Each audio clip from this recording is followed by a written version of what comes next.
ചികിത്സാ പിഴവിൽ തിരുവനന്തപുരം മെഡിക്കൽ കോളേജിലെ ഡോക്ടർമാർക്കെതിരെ ആരോപണം ആവർത്തിച്ച് മരിച്ച വേണുവിന്റെ ഭാര്യ സിന്ധു. ചികിത്സാ പിഴവ് അന്വേഷിക്കുന്ന സംഘത്തിന്റെ മൊഴിയെടുപ്പിലാണ് സിന്ധു പരാതി ആവർത്തിച്ചത്. സമയത്ത് ചികിത്സ ലഭിച്ചിരുന്നെങ്കിൽ ജീവൻ രക്ഷിക്കാമായിരുന്നു എന്നും സിന്ധു പറഞ്ഞു. മൊഴിയെടുപ്പിനിടെ ദേഹാസ്വാസ്ഥ്യം അനുഭവപ്പെട്ട സിന്ധുവിന് പ്രാഥമിക ശുശ്രൂഷ നൽകി. ഷമീർ അബ്ദുളുണ്ട് വിശദാംശങ്ങൾ നൽകാൻ. ഷമീർ, മൊഴിയെടുപ്പ് പൂർത്തിയായോ? എന്തൊക്കെയാണ് ഇവർ വീണ്ടും ഉന്നയിക്കുന്ന ആരോപണങ്ങൾ? സിന്ധുവിന്റെ ആരോഗ്യനില ഇപ്പോൾ തൃപ്തികരമാണോ?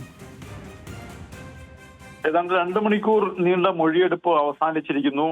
ഈ മൊഴി പ്രധാനമായും ഡോക്ടർമാർക്കെതിരെയുള്ള ആരോപണങ്ങൾ അവർ ആവർത്തിച്ചിരിക്കുകയാണ്. മരണത്തിന്റെ പൂർണ്ണ ഉത്തരവാദിത്തം ഡോക്ടർമാർക്കാണെന്നാണ് മൊഴി നൽകിയിരിക്കുന്നത്. ചികിത്സാ പിഴവ് ഉണ്ടായി എന്ന് ആരോപിക്കാൻ കാരണമെന്ത് എന്ന് അന്വേഷണ സംഘം ചോദിച്ചു.